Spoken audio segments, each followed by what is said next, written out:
buenas tardes amigos, bienvenidos a una nueva edición de nuestro programa Libre Expresión a través de Canal B, el canal del Bicentenario. Tenemos un hermoso día en la ciudad de Lima, yo diría espectacular. Lo que no es espectacular es lo que está pasando en lo político, estas relaciones tensas entre el gobierno del presidente Castillo y el Congreso de la República. Y relación tensa por todo lo que hace el señor Pedro Castillo y compañía. Yo diría que hay un gran componente judicial en la escena política. Está lo judicial y lo político entremezclado.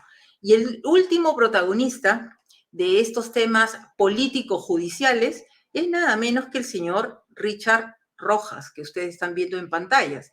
El señor Richard Rojas, designado embajador de nuestro país ante Venezuela, tiene un impedimento de salida del país por 6 meses, porque el señor está siendo investigado judicialmente por supuesto lavado de activos. Se le está sindicando de malos manejos, de financiamiento ilegal de la campaña política de Perú Libre. ¿Y quién llevó a Perú Libre a la presidencia? Cerrón y compañía. Nos preguntamos, ¿el presidente Castillo durante la campaña acaso sospechó de quienes financiaron todas las movilizaciones que él hizo dentro del país? Él incluso se movilizó por helicóptero. ¿Él tuvo alguna sospecha? ¿Conoció las fuentes de ingresos de su campaña? ¿Supo de dónde vino el dinero que pagó sus viajes de campaña? Porque si hay una sospecha de movimientos ilícitos, de financiamiento ilícito de la campaña, podríamos pensar, podríamos imaginarnos que la minería ilegal financió su campaña, los cocaleros financiaron su campaña, el narcotráfico financió acaso la campaña del señor Pedro Castillo. Dejamos las preguntas sobre la mesa, pero es la Fiscalía la que está impulsando esta investigación. Una investigación judicial más contra un hombre del entorno del señor Pedro Castillo, porque Richard Rojas no es cualquier personaje. Richard Rojas ha sido el jefe de comunicaciones del señor Pedro Castillo. Richard Rojas, junto con Bruno Pacheco, que es el secretario general de la Presidencia de la República, han estado permanentemente en contacto durante toda la campaña con el señor Pedro Castillo. Y otro personaje, para seguir con estos temas político-judiciales, y otro personaje que logró salirse, evadir la justicia y es actualmente prófugo de la justicia, es el dinámico Arturo Cárdenas Pinturita, hombre muy cercano al secretario general de Perú Libre, que es Vladimir Cerrón. Y este señor, este dinámico, uno de los 5 dinámicos contra quienes la justicia pidió prisión preventiva por 36 meses, se encontraría en Bolivia. Logró salir del país. ¿Gracias a quién? ¿Gracias a quiénes? Exactamente no lo sabemos, pero lo que sí sabemos es que el actual ministro del Interior, el señor Luis Barranzuela, fue abogado de los dinámicos. ¿Acaso no podemos sospechar que el señor Barranzuela hizo absolutamente nada para ubicar y capturar a estos personajes cercanos también a Perú Libre, demasiado cercanos a Perú Libre? ¿Frente a qué gobierno estamos? ¿Quiénes nos están gobernando? ¿Quiénes nos están gobernando? Bien, el próximo lunes, el segundo gabinete del señor Pedro Castillo, segundo gabinete en menos de 3 meses, va a ir al Congreso de la República a pedir el voto de confianza al Parlamento. Y en estos últimos días, la presidenta del Consejo de Ministros, la señora Mirta Vázquez, se ha estado reuniendo con los grupos representantes, ¿no? Representados, los grupos representados, los partidos políticos representados en el Congreso. Y lo que estamos sospechando, por las declaraciones que formulan voceros de esos partidos, es que hay una mayoritaria posición a favor de otorgarle el voto de confianza. Incluso, diríamos, declaraciones que nos han sorprendido por parte del congresista Alejandro Cabero, que es el miembro del partido Avanza País. Ayer este grupo político, liderado por el mismo Hernando de Soto, concurrieron a la reunión con la señora Mirta Vázquez. Y bueno, podríamos, llegar a algún tipo de conclusión, ¿no? Leer, como se dice, entre líneas, tratar de interpretar cuál es el fondo, cuál es el sentido de esta posición de Avanza País, y todo parece indicar que les van a dar el voto de confianza al segundo gabinete de Pedro Castillo, presidido por la señora Mirta Vázquez. Bien, lo dejamos ahí porque ya tenemos a nuestro invitado el día de hoy, al exregidor de la Municipalidad de Lima, exmilitante del Partido Popular Cristiano, Jorge Villena, que es un activo participante en protestas contra el señor Pedro Castillo, es duramente crítico en todo lo que está pasando y todo lo que está haciendo el señor Pedro Castillo. No es tibio, es directo. Así que le vamos a dar la bienvenida. A ver esta pantalla digital, aquí está. Jorge Villena, gracias por estar con nosotros. Bienvenido a nuestro programa Libre Expresión. Buenas tardes, Gloria. Un gusto escucharte y verte nuevamente. Es muy grato para mí volver a encontrarnos. Y bueno, lamentar las circunstancias, ¿no? Porque siempre esperamos y siempre deseamos lo mejor para nuestro país. Sin embargo, hoy día estamos viviendo momentos difíciles y creo que para nuestra política, que vive en permanente crisis, creo que estamos, si no ya tocamos fondo, estamos muy cerca de hacerlo, ¿no? Entonces, creo que esta situación que venimos comentando lamentablemente no tiene visos de mejoría. Yo quisiera empezar esta entrevista, Jorge, poniendo en pantalla una captura de pantalla de un tuit que tú colocaste ya hace un poco más de un mes en tu cuenta de Twitter, y hablabas del neosenderismo. Así estabas titulando un artículo que publicaste en la plataforma del Pollo Farsante, ¿no? Que dirige el colega Beto Ortiz. Me gustaría que pudieras desagregar un poquito, desglosar. ¿Qué estás tú entendiendo? ¿Qué está pasando? ¿A qué representa el señor Pedro Castillo? ¿Qué es esto de neosenderismo, Jorge? Bueno, creo que lamentablemente en nuestro país hay una completa falta de cultura política, ¿no? En general, estos temas no se han desarrollado en las escuelas, en las universidades, donde existe un adoctrinamiento de la izquierda peruana hacia la juventud, que lo hemos visto incluso hasta las más refinadas y costosas universidades privadas. El senderismo no es otra cosa que un proyecto político inspirado en las ideas del marxismo-leninismo, en su variante maoísta, es decir, en la experiencia china, ¿no? De cómo fue que Mao Zedong logró capturar el poder del Estado chino, trayendo una revolución marxista, comunista, pero del campo a la ciudad, porque en ese momento China no tenía y nunca tuvo una historial o una tradición industrializada, es decir, no existía una clase obrera, trabajadora, que son el requisito fundamental por el cual Marx y Engels, que fueron los inspiradores de estas ideas, contemplaron al inicio de sus teorías, ¿no? Ellos pretendían que en la sociedad industrializada, donde habían claramente definidas las clases burguesa y propietaria, versus la obrera o proletaria trabajadora, debían generarse esta lucha de clases para tomar el poder por parte de la clase trabajadora, ¿no? En China no existía esa figura, no existía industrialización de una ciudad, de un país sumamente rural, agrario.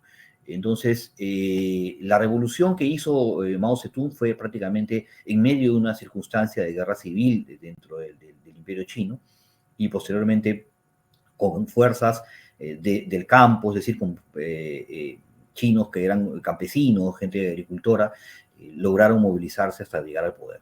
Esta experiencia de Mao fue la que inspiró a Abimael Guzmán en una sociedad que compartía ese rasgo como la nuestra, ¿no? En una sociedad en la que nuestro país no es un país industrializado, tiene algunas industrias, pero no es un país industrializado, y sí hay mucho de la actividad agrícola en el interior del país. Entonces, esa versión histórica de lo que significó Sendero Luminoso fracasó en la vía armada, porque en la lucha de clases, que es uno de los elementos fundamentales en la teoría marxista, ¿no? Que la quisieron llevar a cabo a través del Sendero Luminoso, no prosperó por la vía armada, porque ya conocemos pues, que estos intentos fueron desactivados por la policía y las Fuerzas Armadas en nuestro país. Pero este fracaso, este recodo, como le llama Hay Guzmán. los senderistas, ¿no? Lo que buscaba de alguna manera era continuar con el proyecto político, que es decir, tomar el poder para instaurar un gobierno comunista, socialista en principio, y que lograra hacer justamente el ideario de Sendero Luminoso, es decir, la estatización completa de la economía, la eliminación de las libertades públicas, la creación de una nueva constitución que justamente le dé legalidad a este robo, es decir, robo significa quitarle a la gente el fruto de su trabajo, la propiedad, las cosas que fueron conseguidas con mucho esfuerzo, ¿no? Y que estos consideran, los comunistas consideran, pues, que es algo injusto que la gente posea bienes, ¿no? Entonces, para poder darle legalidad a todo este asunto necesitan crear un marco legal, que es la Constitución, para poder abolir la propiedad privada,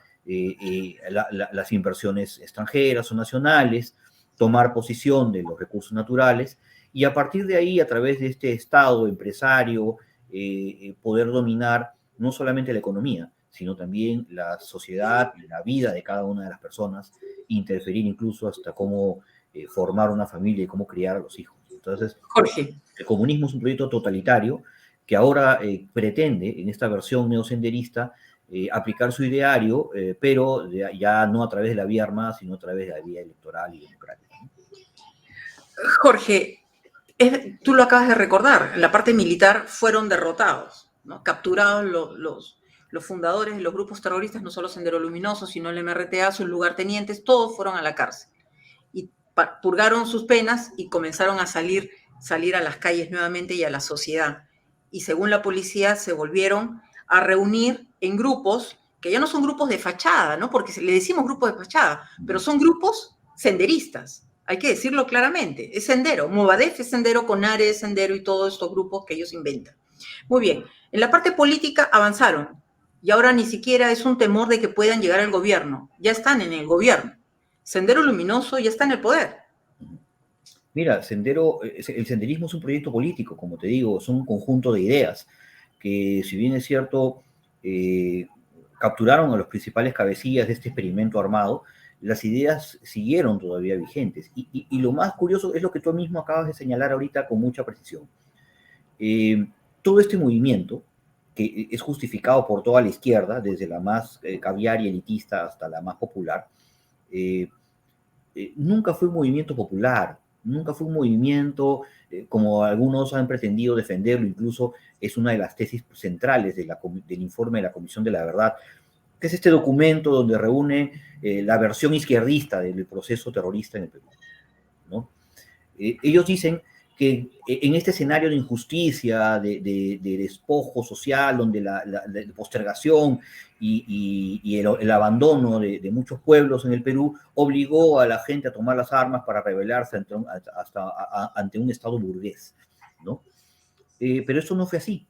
Recordarás que la gran cúpula y la gran mayoría de los líderes de Sendero Luminoso, incluso hasta de los operarios, la gente que estaba en el nivel más bajo de la organización, todos eran maestros, todos provenían del magisterio. Todos tuvieron la oportunidad durante la gran reforma educativa de Velasco de poder viajar a otros países y conocer realidades de los países, obviamente, que en ese entonces formaban parte del eje socialista, comunista, ¿no? Hablamos que en ese momento existía un mundo partido en dos, dividido en dos, entre el comunismo y el capitalismo. Entonces, no es casualidad pues, que Polay haya estado en Cuba y se haya inspirado en ideas de las guerrillas y el comunismo cubano. No es casualidad de que Aymael Guzmán haya podido estar en China y conocer cómo fue el proceso maoísta y luego traerlo aquí al Perú, porque esas sendas becas... Y adecuarlo con su pensamiento Gonzalo. Exactamente, o sea, todas estas becas y cursos y pasantías que recibieron estas personas que luego fueron cabecillas de los movimientos terroristas en el Perú, tanto el MRTA como Sendero, tuvieron la oportunidad durante el gobierno militar de Velasco, que es un gobierno de corte izquierdista, de poder viajar al extranjero, al eje socialista, la Unión Soviética, Rusia, China, Corea del Norte, y poder, digamos, beber de la propia fuente de cómo se podían llevar a cabo estas ideas. No hubo aquí un movimiento encabezado por gente pobre, abandonada y relegada por la injusticia. No, estamos hablando de un movimiento de élites de clase media, principalmente profesores de universidades y de escuelas. ¿no? Y sigue siendo este problema, y que hay que decirlo, porque hay que ponerle el cascabel al gato. El magisterio peruano es una de las fuentes más grandes de promoción y de difusión del pensamiento comunista, socialista, izquierdista, llámalo como quieras, pero está ¿Tú dices formada la educación peruana. de todo Es el magisterio o de esta el- ala que se autoproclama de yo creo que CONARE? yo creo que el magisterio, en gran parte, las personas que están vinculadas al movimiento magisterial, o sea, no estoy hablando de los profesores de escuela, ¿no? Porque hay muchos profesores que van, enseñan y ya de punto, pero me estoy refiriendo a los que hacen activismo magisterial, ¿no?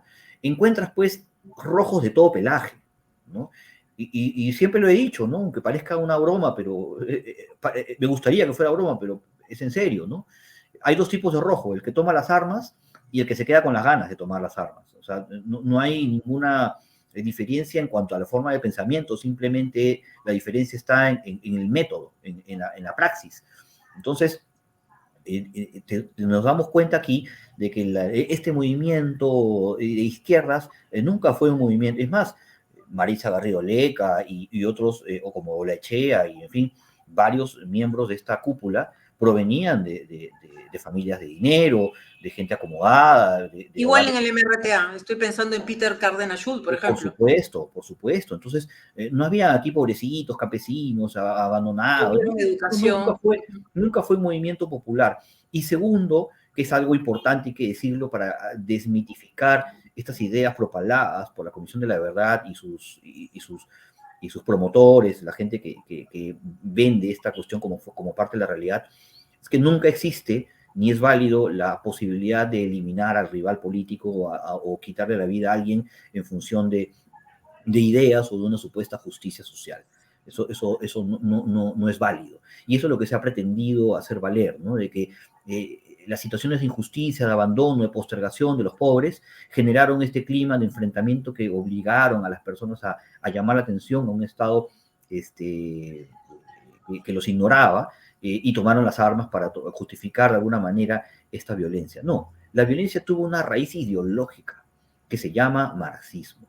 El marxismo no es otra cosa que un discurso de odio, que lo que pretende hacer es enfrentar a ricos contra pobres, a costeños con serranos, a norteños con sureños, a quechuas con castellanos. O sea, es decir, su elemento es la división, su elemento es la confrontación, la polémica. Agudizar las contradicciones, ese es La un contradicción. postulado del Exactamente. marxismo. ¿Por qué? Porque el marxismo se funda en esta idea de la dialéctica. Es decir, hay Sembrar que caos. sembrar esta división para agudizar la contradicción y hacer que la gente se pliegue a su causa. Entonces, como todas las ideologías, no están orientadas a conocer la verdad ni a llevar la verdad, sino están orientadas a obtener el poder. Esa es la idea que tienen estas personas.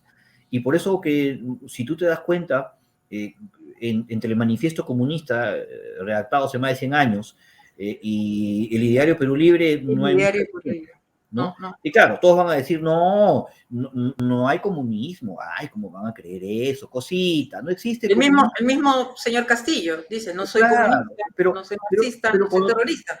cuando te das cuenta en la teoría qué cosa es lo que proponen, digamos, los partidos de inspiración comunista, vamos a aclarar, ¿no? El comunismo es el estadio final, digamos, la conclusión de un proceso que inicia con el socialismo, ¿no? Con la dictadura del proletariado, ¿no?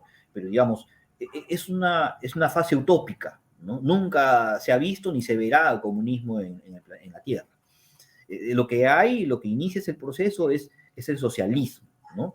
Y el socialismo lo hemos visto de todos los tipos, ¿no? Ahora hay uno del siglo XXI, que es en el que nos han alineado con este gobierno, y que pretenden ellos decir, no hay, así como tampoco niegan que exista el terrorismo, y niegan que exista el narcotráfico, para ellos no hubo nada de eso.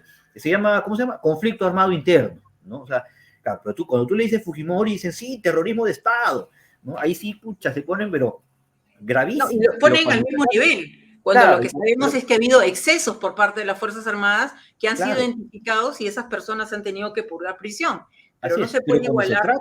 cuando se trata de Sendero y del MRTA, no, conflicto armado, violencia política, el proceso de violencia, o sea, ya el eufemismo está en la punta de la lengua, ¿no? Entonces, este doble estándar hemos dejado que lo difundan en nuestros jóvenes, y esto realmente pues ahora se han dado cuenta de que quieren relativizar, todas las izquierdas quieren relativizar el proceso de violencia y en general todo este discurso de división en que Jorge, nos han traído, ¿no? Desde hace ujú, años. Jorge, bueno, nosotros, tú eres más joven que yo, evidentemente, pero hemos Un poquito. seguido la política en los últimos 21 años, desde la caída de Fujimori, y lo repetimos una vez más. El expresidente está en cárcel pagando, ¿no?, los delitos que tiene que pagar, pero desde la caída del Fujimorismo, la narrativa sobre la historia y de lo que pasó ha sido contada de una forma alejada de la verdad, diría yo.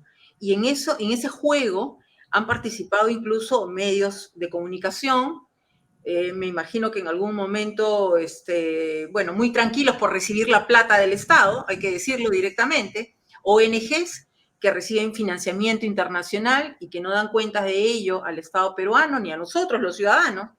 Entonces, hay una narrativa que permanentemente se repite, pero la percepción que tengo, no sé si tú la compartes, es que en los últimos tiempos la gente empieza a darse cuenta, ¿no? La gente sale a las calles y hace valer también lo que está pensando y lo que quiere para el país porque tiene derecho a expresarse. Sin embargo, lo que veo también es que últimamente todos son ultraderechistas, todos los que marcan distancia y denuncian lo que está pasando, porque hay que denunciar lo que está pasando. No podemos cerrar los ojos frente a lo que está sucediendo en el gobierno, frente a la gente que está tomando el poder en el país. Entonces, si tú denuncias, si tú hablas ultraderechista, ultraconservador, fascista, ¿cómo se enfrenta este discurso de estos grupos que han estado en el poder o detrás del poder desde hace 21 años y que se están llevando, digamos, a la platita del Estado a través de consultorías, en fin? Tú de eso lo sabes muy bien porque permanentemente has sido crítico de ello. ¿Cómo enfrentamos esa situación? Creo que hay que hacerlo con la verdad y sin miedo, ¿no? Lamentablemente, pues, muchas de los referentes, digamos, voy a llamar derecha a todo aquello que no es de izquierda, ¿no? Porque esta dicotomía también es un poco engañosa y falsa, pero bueno, si no eres de izquierda, inmediatamente pues tienes que ubicarte al otro lado, ¿no? Y bueno, eh, a mí no me interesa ser un político de izquierda, de derecha, de centro. A mí lo que me interesa es hacer política para el país, para los ciudadanos, sin distinción de condición ideológica, social o procedencia geográfica. Pero bueno, digamos, esa es mi posición personal. En el imaginario real existen pues estas distinciones y sí, pues todos los que no somos de izquierda inmediatamente somos de derecha. Pues estos centros aquí no existen porque son, digamos, una manera de camuflarse o disimular o de ativiar las posiciones, pero no existen pues en esta manera porque, como tú bien has dicho, en los últimos 21 años hemos vivido en un país polarizado. La izquierda no ha querido convivir con una derecha de ningún tipo, ¿eh? Porque siempre ha existido una derecha, digamos, más radical, más extrema y una derecha más centrista, digamos, más pactista, más acomodada, ¿no? Eh, esta convivencia no ha querido ser posible o no la han querido llevar a cabo porque se han dedicado específicamente todas las organizaciones de izquierda a perseguir y a judicializar y a criminalizar a todos los políticos que son de derecha o que no son de izquierda, que de alguna manera eh, contradicen o destruyen todo lo que ellos quieren promover, ¿no? Lo han hecho con Alan García, lo han hecho con Castañeda, lo han hecho con todos los que han tenido, digamos, desde la derecha un éxito electoral, ¿no? Y con Keiko Fujimori porque ven que tiene pues las posibilidades electorales. Mañana lo van a hacer con Porqui y con Hernando de Soto, aunque Hernando de Soto pues juega de una manera pues zigzagueante, ¿no? Entonces, creo que esta situación es grave y lo señalo porque tú lo has dicho con claridad. Las ONGs en el Perú son las principales organizaciones políticas, no son los partidos. Los partidos políticos con la justa tienen plata para pagar la luz, el agua y el alquiler del local. Las ONGs tienen una agenda que está en función al quien le pone la plata. Y el que le pone la plata son fundaciones o organismos internacionales que tienen una agenda claramente definida y que le ponen millones por encima de la mesa y también por debajo, para que las ONGs promuevan agendas políticas, ideológicas, que las difundan a través de los medios, a través de los lobbies parlamentarios, a través de la difusión académica y además a través de la infiltración de instituciones clave en la sociedad, ¿no? Como es la Fiscalía y el Ministerio Público y el Poder Judicial, ¿no? Donde prácticamente pues tienen sometido a un gran sector de fiscales y jueces, porque han hecho un trabajo delicado y paciente de muchos años de lobby para poder infiltrar instituciones a través de profesionales que han ido sembrando al interior de estas instituciones, ¿no? Entonces, Jorge, identifiquemos a estos personajes internacionales, a estos multimillonarios, ¿ah?, que financian ONGs en el Perú y en muchas partes del mundo. A ver, George Soros, ¿ah?, el fundador de Open Society, ¿no? La fundación a través de la cual se financian muchas ONG y que tiene una clara agenda, que es la agenda globalista, ¿no? Y que está en el Perú desde hace muchos años a través de distintas organizaciones. ¿Qué busca George Soros y compañía? Bueno, hay mucha especulación al respecto, hay teorías de todo tipo. Yo no comparto tanto cosas que no puedo corroborar, ¿no? O sea, quisiera no especular mucho, pero sí es algo comprobable de que, por ejemplo, el 70%, o si no es un poco más, de los fondos que recibe IDL, que es la principal organización política del Perú, provienen de la Fundación Open Society, ¿no? De la cual pueden ellos influir a través de sus mecanismos periodísticos, a través de mecanismos judiciales, promover agendas de educación sexual, de temas políticos, y ponen la agenda y contratan periodistas, tienen a su servicio congresistas, políticos que de alguna manera giran alrededor de estas consultorías o de financiamientos millonarios que tienen estas ONGs para poder lograr sus objetivos. Lo mismo transparencia, IDL idea, también, ¿no? hace cursos y talleres para jueces y fiscales. Bueno, lamentablemente la precarización de la carrera judicial y fiscal es notoria, ¿no? Yo creo que los peores pagados en el sistema son ellos. Ahí van a trabajar los alumnos de o sea, digamos, de las universidades que no tienen pues tanto prestigio, digamos, ¿no? O sea, tú no vas a encontrar pues como asistente de fiscal, ¿no? O como asistente de juez a un alumno de la Católica, de la Universidad de Lima, ¿no? De las más ranqueadas en el Perú, porque eso se va a empezar a trabajar a las empresas, a los estudios de abogados grandes, ¿no? De apellidos largos, no van a trabajar ahí. Ahí van a trabajar pues los chicos que salen de universidades pues modestas, ¿no? De estas nuevas universidades que hay, que tienen pues un nivel de calidad que es inferior pues a las universidades más posicionadas, ¿no?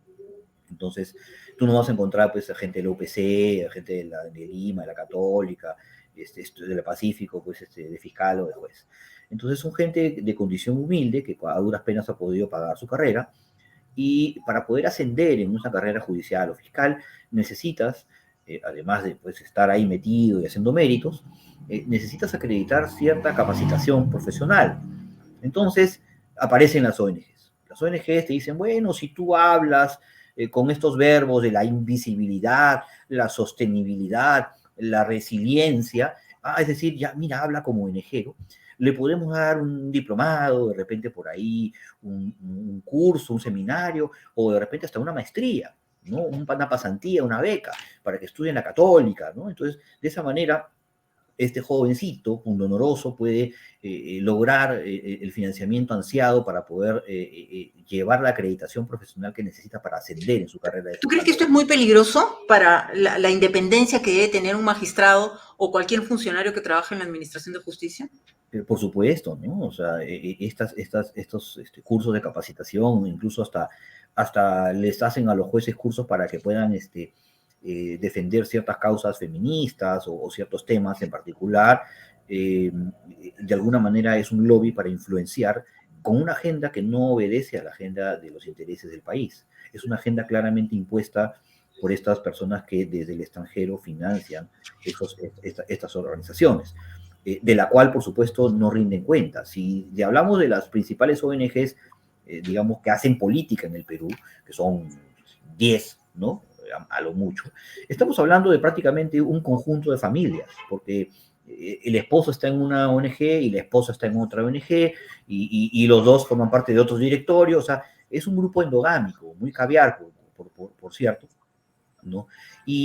Con mucho poder político en el país. Con mucho poder político, ellos forman gente, prácticamente, o sea, son como partidos políticos, lo único que no tienen es la posibilidad de lanzar candidaturas, ¿no? Y si no te alineas, Entonces, han logrado difundir y posicionar los temas en los grandes medios, y por supuesto, en los grandes medios de comunicación, pues, si tú, pues, puedes contratar a una periodista que tenga un programa en una de las radios más sintonizadas del país para que te dé una charla a 5 personas y le pagas $3,000 por la charla, por supuesto, pues eso no es un pago por una charla, lo que están haciendo es comprarte la línea, ¿no?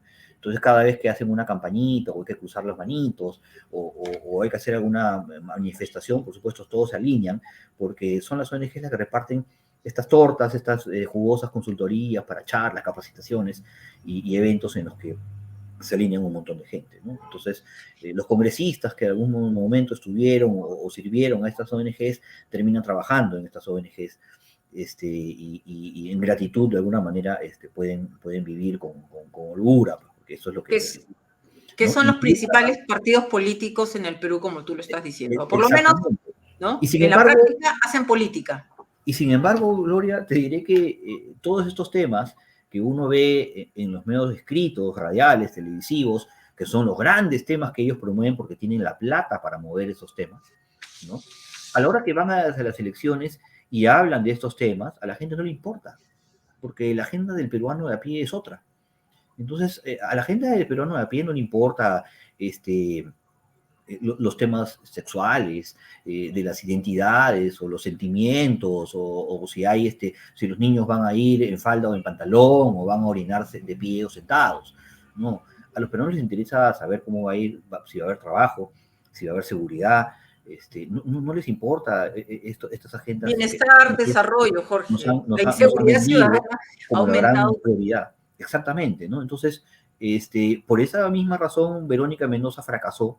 El Partido Morado, que era prácticamente un partido conformado por todas estas ONGs, ¿no? Tenías a la gente de Transparencia, como Pepe Patrón, pues, como gran referente del Partido Morado, a Eliche, que proviene de esta ONG, Reflexión Democrática, y en fin, otros más, que todos provenientes de este mundo de las ONGs, levantaron las banderas que ellos consideraban, pues, que eran las banderas del país, las banderas sociales, del progresismo moderno, que prácticamente eran todas banderas de reivindicación inmaterial, que nos iban a conducir a un estatus elevado de ciudadanía y espiritual y intelectual, de que iba a estar por encima, al nivel de los países más avanzados del mundo. Sin embargo, lo que falta acá en Perú son pistas, veredas, agua, desagüe, ¿no? Y no, esas cosas materiales de fierro y cemento para ellos son, pues, ¿no? O sea, ¿cómo vas a venir a hablar de eso? Pues yo estoy hablando de la legalización de la marihuana, del aborto, ¿no? Eso a las mujeres peruanas no les importa. Las mujeres peruanas están buscando cómo hacen para parar la olla. Y sin embargo, vienen a disfrazarse, pues, de colorido, se ponen polleras, ¿no? Y se hacen trenzas para mimetizarse, se disfrazan. Pues, ¿no? Como Castillo igual, ¿no? Y Castillo también, pues, se disfrazó de rondero, así como se disfrazó de maestro. Ahora se disfraza de Evo Morales, ¿no? Jorge, paremos ahí porque has mencionado a Verónica Mendoza y también has recordado el resultado que tuvo en las últimas elecciones, que fue bajísimo. Sin embargo, Verónica Mendoza está prácticamente ahora detrás del poder, porque es, no sé si socia, aliada, ¿no? No sé, pero está cerca del presidente Castillo, está cerca del poder, está detrás del poder. Y de hecho, varios de los ministros que han logrado poner en el antiguo gabinete y en son de mucha cercanía de Verónica Mendoza. Pero ¿cómo es digamos, matrimonio? Porque Verónica Mendoza sabemos los temas que maneja. Sin embargo, Pedro Castillo, digamos, es más conservador. ¿no? No me imagino a Pedro Castillo hablando a favor del aborto, hablando a favor de la unión civil. Son temas que ellos no manejan, no están en la agenda ni de Pedro Castillo ni de Vladimir Cerrón, que es el jefe del partido Perú Libre. ¿Cómo ves este matrimonio político? Bueno, ¿Terminará creo que lo puse hace unos días también. Creo que el partido de Verónica y el partido del cura Arana, el ex cura Arana, ahora es un apóstata, sacaron, creo que entre los dos no llegaron ni a 7% o 6%, entre los dos, ¿no? Sin embargo, tienen más ministros que Perú Libre. Esa es una descripción de por qué Perú Libre pues, ha perdido peso, porque no tiene cuadros. No es un partido, pues es una especie de cascarón, ¿no? De una organización pues, de gente pues, vinculada al lavado de activos, al tráfico de licencias de conducir, sinvergüenzas, ¿no? Entonces, Verónica Mendoza es un personaje que ha querido mimetizarse con el pueblo, pero para la población objetivo de la cual proviene Pedro Castillo viene de una izquierda más tradicional, más antigua, más, digamos, clásica, ¿no? De la izquierda clásica, que no tiene pues estas agendas que han promovido las ONGs, ¿no? Y el mismo Bermejo las califica como operadores de la cooperación internacional americana, ¿no? O sea, porque ellos dicen, no, la agenda de las ONGs es una agenda que el pueblo, y eso es algo que en eso no le falta razón, es algo que el pueblo no prioriza, no le interesa, ¿no? Y en las ciudades de la tierra, donde Verónica Mendoza ha querido ganar adeptos, esos temas no son los prioritarios. Verónica Mendoza viene a ser una francesa disfrazada, ¿no? de pobladora del Ande, pero que en realidad no logra pues, sintonizar con el perfil del elector de ahí. y En están cambio, los resultados? claro, ¿no? El Pedro Castillo sí, ¿no? Porque no solamente tiene, digamos, el aspecto físico, sino además el mensaje con el que ha hablado en los códigos en los que se mueve la gente, porque la mayoría de la población de la sierra peruana y en general en el Perú tiene una tradición más conservadora, ¿no? Pedro Castillo incluso ha manifestado que él no es ateo, él es cristiano, de una de las religiones cristianas, ¿no? No católicos, sino estos evangélicos, ¿no? Entonces, de alguna manera también ha pesado en él ciertas posiciones que las ONGs, pues de alguna manera se escandalizaron, todos estos grupos de moraditos, rosaditos, ¿no? Que dijeron que cómo es posible que Castillo haya expresado, pero Castillo ha expresado una forma de pensar que es muy frecuente y muy usual en la sierra peruana, en los pueblos del interior del país, ¿no? También en la costa, en muchos lugares y en la selva, donde pues, sin ser de izquierda o de derecha, tienen una posición tomada sobre algunos temas sociales, ¿no? Que les preocupan, ¿no? Jorge, de cara, bien, ya vamos a cumplir, en una semana más, vamos a cumplir 3 meses de tener en la presidencia al señor Pedro Castillo. Su segundo gabinete se va a presentar el lunes a pedir el voto de confianza. Después de toda esta descripción que tú nos has narrado de cómo está la situación política, ¿cómo avisoras qué avisoras que pueda pasar el lunes, teniendo en cuenta declaraciones de los voceros de los grupos que se han reunido con Mirta Vázquez? Yo los he visto muy condescendientes, diciendo, lo he escuchado a Alejandro Cabero, de Avanza País, bueno, le hemos pedido que cambie ministros, bueno, Alianza para el Progreso, no sabemos cómo va, no creo que haya un cambio importante o interesante respecto a su primer voto de confianza. Entonces, ¿están siendo condescendientes? ¿Tú crees que en aras de la gobernabilidad puedan darle ese voto de confianza? Gloria, yo lamentablemente veo en el Congreso que van a votar en función a las 3 razones del oidor. Tú sabes cuáles son las 3 razones del oidor, ¿no? Recuérdalas, por favor. Miedo, miedo y miedo, ¿ya? Se respira mucho miedo, ¿ya? La gran mayoría de los congresistas que se encuentran hoy, la gran mayoría, nunca han visto un cheque de ese tamaño a fin de mes, ni lo verán tampoco, ¿ya? Se mueren de miedo de que al final esta crisis llegue a niveles en el que se tengan que cerrar el Congreso, vacar al presidente, Perder entonces la chamba. perder la chamba, ¿no? Entonces, eso es evidente que hay un gran temor de que esto ocurra, y de parte del Ejecutivo también, porque saben que al perder y a llevar a niveles de tensión extrema la bronca, podrían quedarse sin soga y cabo.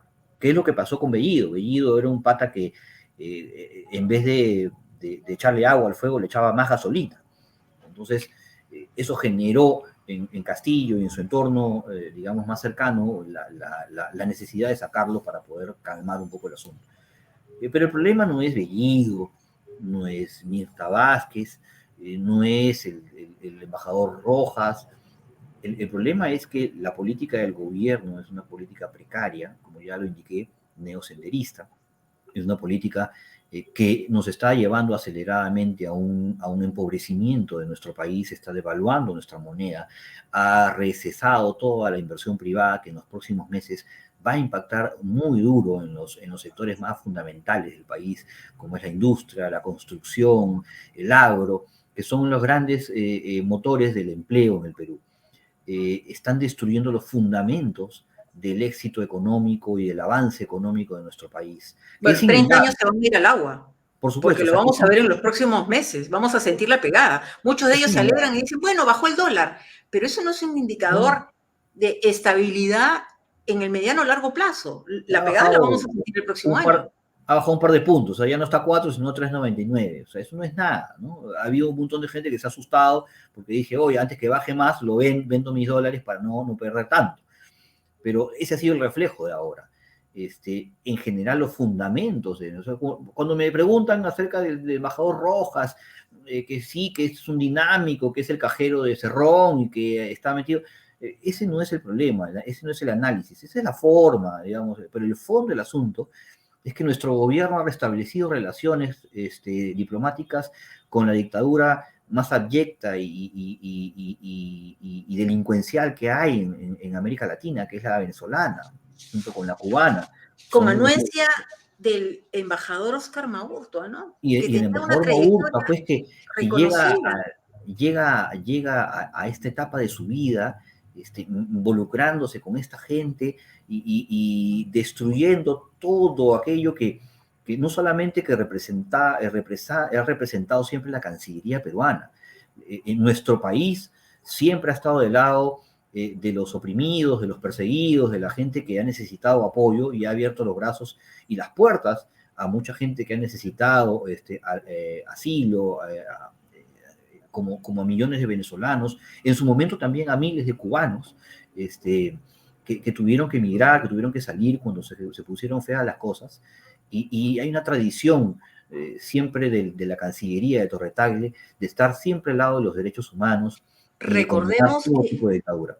Recordemos que en nuestro país, en septiembre del año 2001, exactamente el día del atentado terrorista contra las Torres Gemelas, en Perú, en Miraflores, se estaba firmando la declaratoria, la Carta Política de Derechos Humanos, la Carta Interamericana.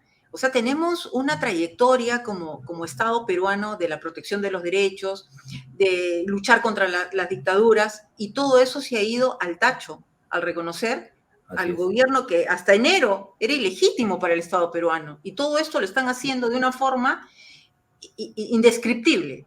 Y lo que sí lamentamos es la participación en esto del embajador Oscar Maurta. Dicho sea de paso, estaba leyendo algunos rumores de que podría presentar su renuncia en las próximas horas. Pero bueno, esto vamos a ver cómo se desarrolla. Sería un acto de decoro frente a esta situación porque una persona con su trayectoria, ¿no? Que tampoco, pues, digamos, ha sido una gran trayectoria porque ha estado vinculado, pues, a episodios nefastos en el gobierno de Toledo, pero bueno, un hombre que se ha dedicado toda su vida a la diplomacia profesional y ya estando en el retiro vuelve a aparecer, a involucrarse en estos actos, que es decir, que gracias a él, nuestro país se ha reconocido a una de las dictaduras más nefastas de nuestro continente, que ha propiciado no solamente la migración de millones de venezolanos, sino además la violación de derechos humanos, prisión, persecución,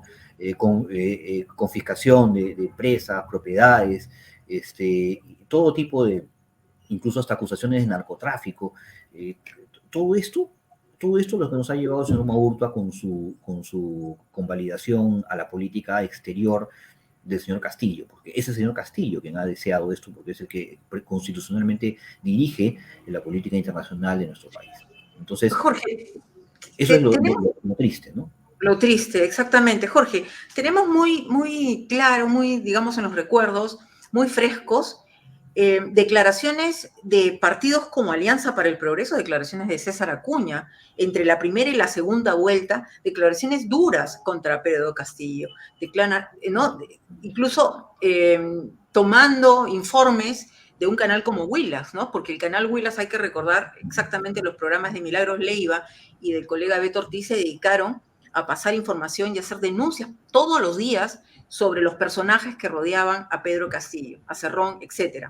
Entonces, basadas en esas denuncias, César Acuña tuvo pronunciamientos clarísimos, ¿no? De reprobación, en fin, contra Castillo. ¿Y qué está pasando ahora? ¿Por qué, a qué juego está jugando Alianza para el Progreso y sus congresistas representados en el Congreso?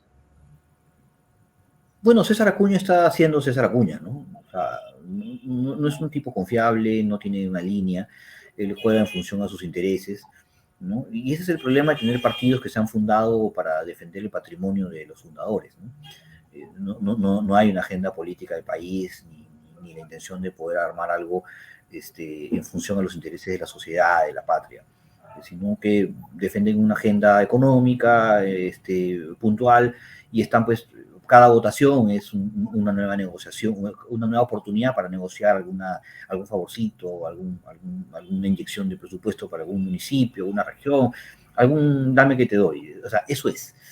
Entonces, confiar en César Acuña o en la palabra de él, lo que dijo o no dijo, lo que va a decir, de verdad que a estas alturas su palabra no tiene absolutamente ningún valor.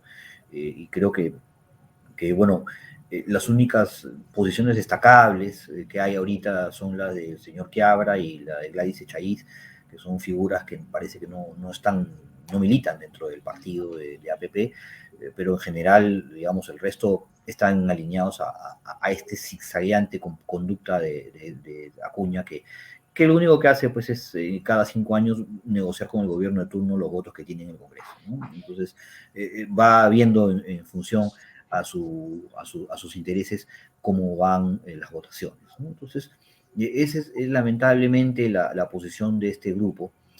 Distinta posición pues tiene las bancadas de Renovación o hasta Avanza País, que se manejan con un mayor nivel de autonomía con respecto a Hernando Soto, que me parece alguien que también llega a cierta edad de su vida a creer de que existen los comunistas moderados, ¿no? O sea, eso no hay.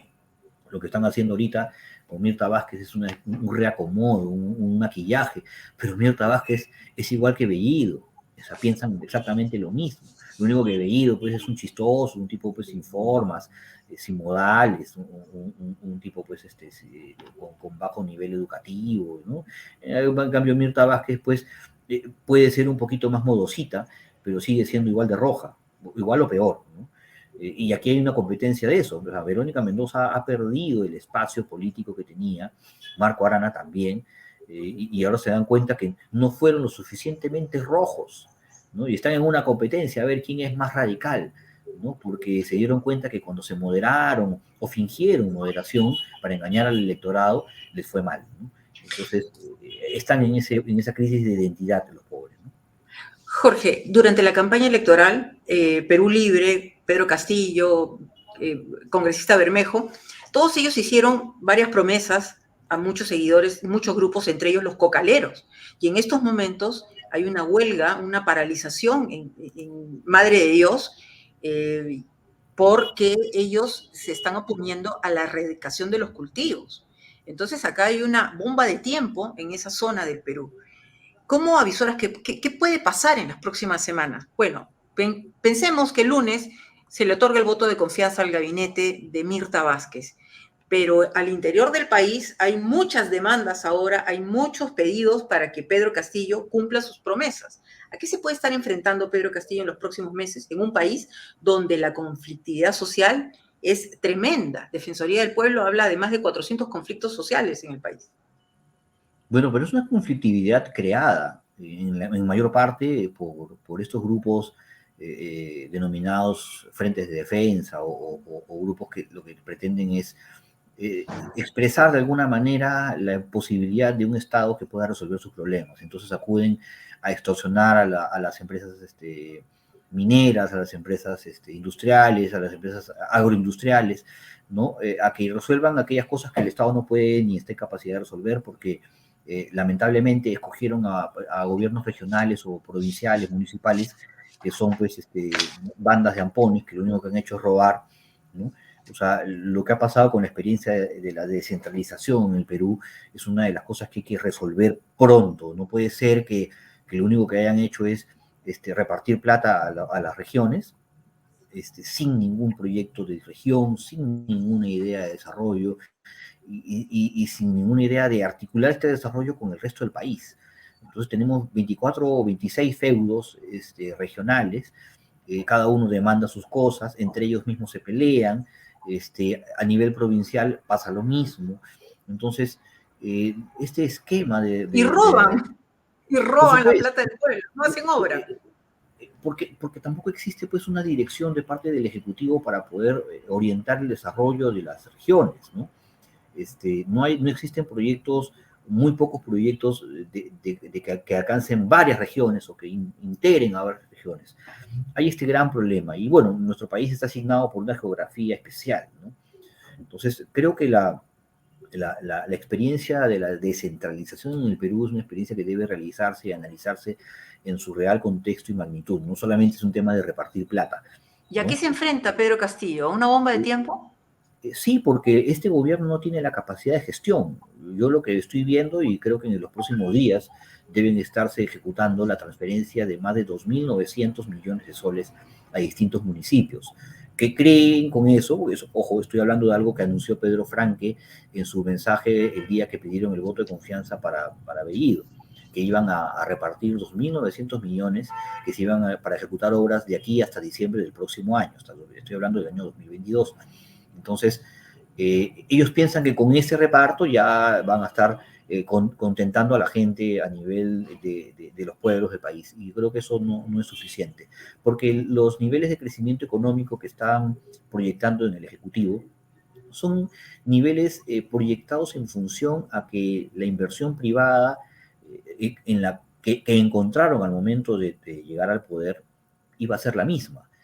Son proyectos en que se fundaron sobre el ingreso de explotación de minerales, que es la principal fuente de la caja del gobierno, la minería, de proyectos que no se van a abrir, no se van a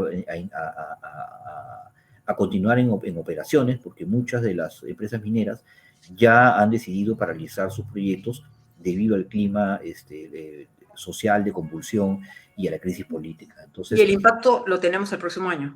por supuesto, o sea, si tú eres una empresa minera y quieres hacer una inversión de miles de millones, no estamos hablando de poca plata, y tienes a un gobierno que está propiciando una reforma constitucional donde te van a expropiar las riquezas minerales, entonces dice yo, ¿para qué voy a gastar un dineral? Voy a invertir, voy a meter una deuda con un banco, una financiera, un ente multilateral, para que al final venga un loco del gobierno y me quite mi terreno porque diga que el mineral es suyo. Y claro, los minerales son nuestros, pero para poder explotar un mineral necesitas pues invertir muchísimo dinero en campamentos, en tecnología, en maquinarias. O sea, no es así nomás que el mineral está tirado en el suelo y que viene alguien y lo recoge. Eso es una fantasía, una ilusión que le han vendido a la gente de que vivimos en un país rico, ¿no? La riqueza hay que crearla. No está tirada ahí, que uno la tiene que la recoge nomás así como si fuera recoger una piedrita. Es un tema que hay que generar, que producir. Entonces, si no nos unimos para producir, para crear, para generar valor, para crecer, no va a haber nada que distribuir. Y eso Internalizar estas ideas en las personas, ¿no? En la gente, porque se han así es. puesto... Y van a repartir lo poco que hay, la caja que queda, Los bonos. Exactamente, y estos bonos están saliendo de la plata que han recibido de las mineras que han hecho sus pagos por adelantado y algunas deudas que estaban pendientes en dólares, ¿no? Porque les ha beneficiado el tipo de cambio. Y claro, la gente, las familias necesitan, ¿no? Y claro, Digamos, pero va a emergencia, ser, pero pues, hay que crear empleo, trabajo. pero eso es pan para hoy y hambre para mañana, porque esos 5.000 millones que van a repartir en bonos de distinto índole a más de 14 millones de personas, son pues 300 soles, en algunos casos 700, ¿no? Pero una sola vez, y de ahí se acaba, o sea, no va a haber, no va a ser todos los meses. Entonces ese bono se acaba, de repente se lo tirarán en chelas, van a comprar alguna cosa, un televisor, y se acabó, o sea, ya no va a haber más. Ese dinero debió invertirse en obra pública, en infraestructura, en inversión, no Nos queda repartir. Jorge, nos queda muy poco tiempo. Una pregunta directa. Para quienes alientan la posibilidad de una vacancia presidencial, se les está llamando golpistas, desde ese sector de Perú Libre y compañía. Y Lady Camones, que es la vicepresidenta del Congreso de Alianza para el Progreso, la congresista ha dicho que vacancia presidencial no es un tema ahora de prioritario en el Congreso de la República. Las cosas, la situación política, la coyuntura, sabemos, en el país puede cambiar en 24 horas. ¿Cuánto se puede deteriorar la situación en el país frente al cual los grupos de oposición puedan alinearse y pensar en una vacancia presidencial? ¿Es esto acaso pensar en un golpismo? ¿No es una figura reconocida en el Congreso de la República? Bueno, el golpe de Estado es que una fuerza militar o que un grupo de civiles o militares tomen el poder a la fuerza, ¿no? Eso es ilegal, nadie está proponiendo un golpe de Estado, ¿no? En broma decía el día que estaban hablando del aborto legal, y decía, bueno, si están pidiendo aborto legal, seguro y gratuito, entonces pidamos también golpes de Estado legales, seguros y gratuitos, a ver si es que eso también les parece bien, ¿no? Pero hablar de golpe de Estado es hablar de ir contra la democracia y la Constitución. Eso no está contemplado en nuestro marco legal, ¿no? Eso implica un acto de fuerza, un acto de sedición. Bueno, por ahora eso no está en nuestro discurso, ¿no? Yo nunca he hablado de un golpe de Estado. Cuando hablamos de vacancia estamos hablando de una posibilidad prevista en nuestra Constitución y en nuestra ley, y que para alcanzarla solamente se necesitan 87 votos del Congreso, nada más. No existe ningún tipo de... ¿Por qué causal? ¿Incapacidad moral para gobernar? Que es la que actualmente está en la Constitución Sí, Política del Perú. por supuesto que sí, ¿no? Y yo creo que ahí está acreditado, ¿no? Y en su momento, ya de eso no se habla mucho, pero... ¿Acreditado por qué? Por las organizaciones criminales como los dinámicos, sí, cercanos a Perú Libre, que pero, lo llevó al presidente a la claro, o sea, presidencia. poner de ministro a señor Maraví, que es un tipo que estaba vinculado pues, con actos terroristas, reinsertarnos en la economía, perdón, en las relaciones diplomáticas con Venezuela, en fin. Al Todo señor lo que Barranzuela, que ha sido defensor de narcos y de o sea, traficante de armas. por la razón que tú quieras, Gloria, porque finalmente aquí lo que se trata es de impedir que este grupo de fanáticos de izquierda, de la izquierda más prehistórica, trazada, cavernaria, termine de destruir nuestro país. Porque aquí no hay una cuestión de que no démosle tiempo para que afiancen su plan de gobierno, consoliden sus equipos. No, Por la señor. gobernabilidad. Ni en la gobernabilidad. Este proyecto, el único objetivo que tiene es instaurar un proceso, como ya lo dijo Bermejo, un proceso revolucionario.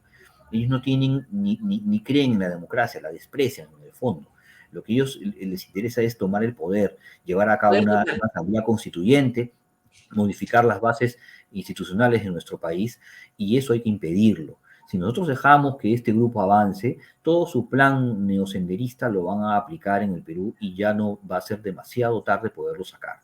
Entonces, creo que una candidatura que tuvo una serie de vicios, que debió ser excluida por el Jurado Nacional de Elecciones y que no ocurrió así, y luego el jurado nos impuso un resultado, pese a los cuestionamientos, nunca podremos saber si hubo fraude, pero tampoco podremos saber si fueron limpias las elecciones. Simplemente lo que hay que hacer es creer en la palabra y en lo que dice Salas Arenas y compañía. O sea, eso es lo que en lo que hemos quedado. Un acto de fe en un grupo de juristas impresentables, ¿no? En eso hoy día está las manos de nuestro país. No se trata de qué cosa va a hacer la oposición, los medios de comunicación, el Congreso, los partidos. Yo creo que el principal actor que va a erosionar las bases de este gobierno va a ser un actor que no tiene rostro ni partido, es un actor económico. La economía del país se está derribando, el Perú se está hundiendo y no lo están viendo porque están ocupados hablando de Pinturita, de Bellido, de Richard Mirta Rojas. y otros chistosos que no tienen mayor relevancia. Pero de aquí a unos meses la situación se va a poner muy grave. Los proyectos inmobiliarios que generan miles de empleos están paralizados. Solamente están ahorita en construcción aquellos que ya venían en obra desde antes de las elecciones. Eso va a parar, la cuestión se va a poner difícil, la situación económica va a golpear muy duro al país, a un país que ya estaba acostumbrado a un escenario de optimismo, de crecimiento, de estabilidad de alguna manera, porque podríamos vivir siempre en algunos escandaletes y algunas crisis políticas manejables, pero ya esta situación en la que se están promoviendo asambleas constituyentes y todo tipo de movimiento que va a afectar justamente la confianza en la inversión, eso es lo que va a terminar pasando factura. Una factura que no va a poder ser pagada con bonos de 300 soles. No va a haber Nos va a plata. pasar la factura a todos los peruanos. Te agradecemos mucho, Jorge, por tu tiempo. Y como siempre decimos, esperamos también tenerte prontamente para seguir analizando lo que pasa en nuestro querido país. Gracias, Jorge Villena. Encantado, Gloria, un gusto escucharte y poder compartir con tu audiencia unas cuantas ideas sobre el futuro de nuestro país.